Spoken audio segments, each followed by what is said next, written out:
Space, the final frontier. These are the voyages of the starship Enterprise. For the Enterprise and its crew, these words were a call to adventure. And the adventure began here. Familiar feel. It was a journey of discovery to explore strange new worlds and seek out new life and new civilizations. To boldly go where no one had gone before. This is Captain James Kirk of the USS Enterprise. We are on a peaceful mission.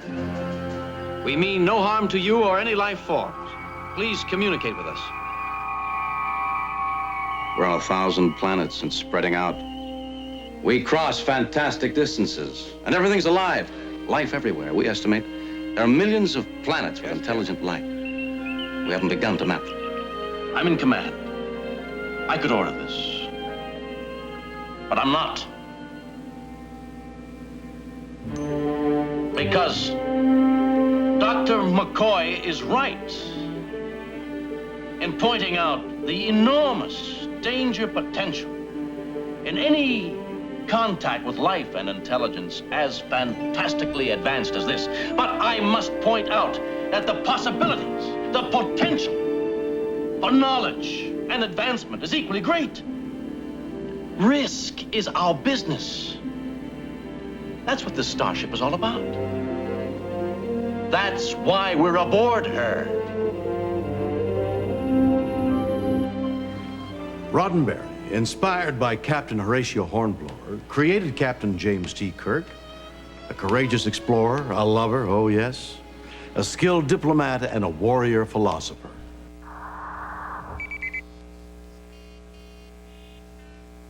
Not one man in a million could do what you and I have done. Command a starship. 100 decisions a day, hundreds of lives, staked on you making every one of them right. Go to red alert. Prepare to fire phaser banks. Sensors, lock on.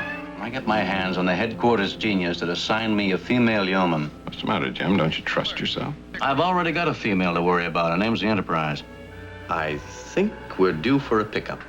A Miss Caridian has been transported aboard ship. She requests permission to see you. How did you know this lady was coming aboard? I'm the captain. All this power at your command. Yet the decisions that you have to make. Come from a very human source. Are you, Captain?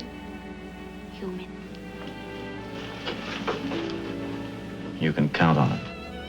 All this. And power, too. Caesar of the stars. And Cleopatra to worship him.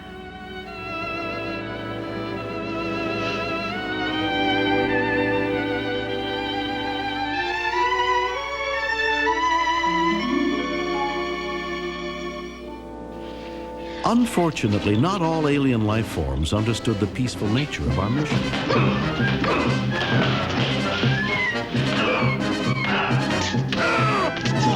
Sit down. All right, Spocko, cover him.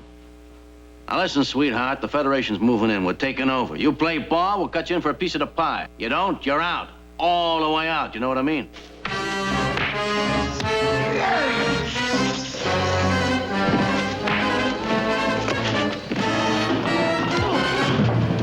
Don't you find that painful, Captain? The character of Captain Kirk very often had to carry the freight of rigidity and self-righteousness, the super responsible person. I thought it was a difficult position for him to be in. Your ship must be destroyed.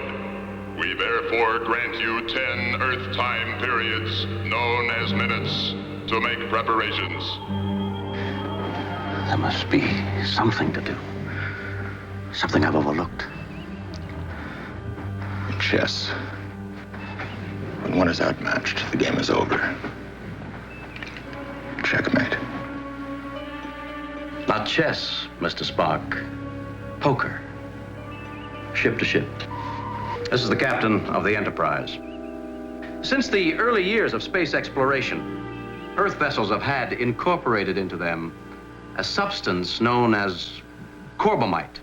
If any destructive energy touches our vessel, a reverse reaction of equal strength is created, destroying... You now have 2 minutes. Destroying the attacker. Death has little meaning to us.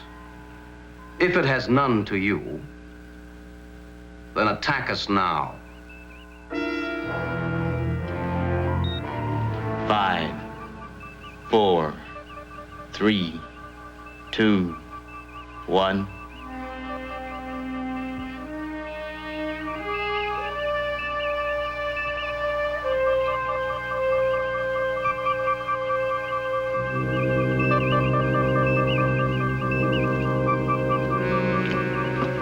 A very interesting game, this poker. It does have advantages over chess. The Enterprise's first officer, Mr. Spock, was half Vulcan and half human. As a Vulcan, he was guided by logic. As a human, he had to live with his emotionalism. Most illogical.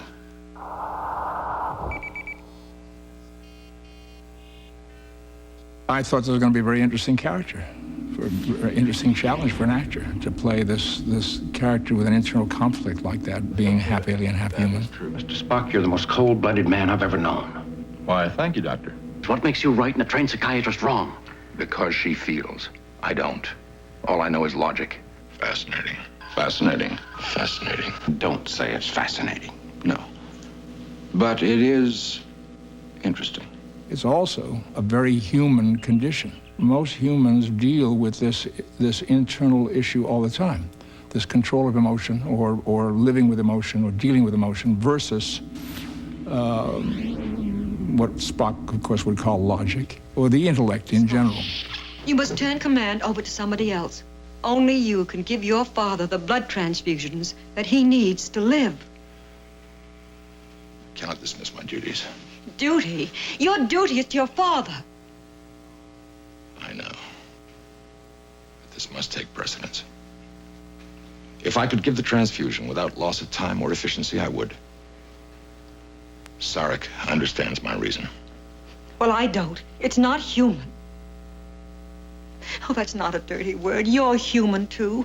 Let that part of you come through. Your father's dying.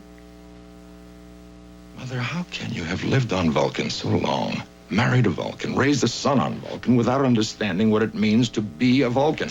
Well, if this is what it means, I don't want to know. It means to adopt a philosophy, a way of life which is logical and beneficial. We cannot disregard that philosophy merely for personal gain. Nothing is as important as your father's life.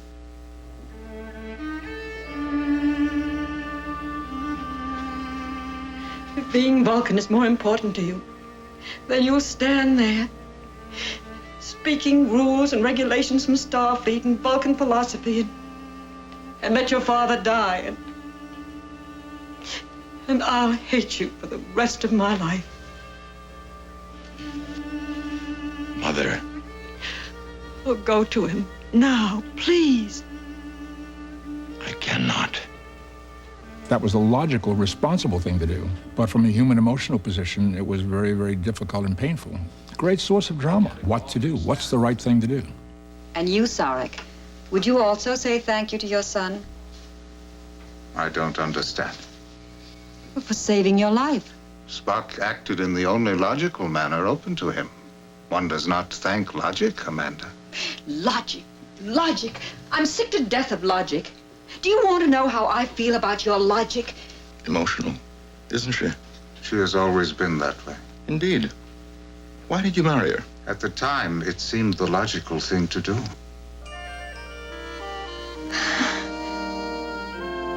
When we return, we'll see how Star Trek envisioned cultural diversity in our future.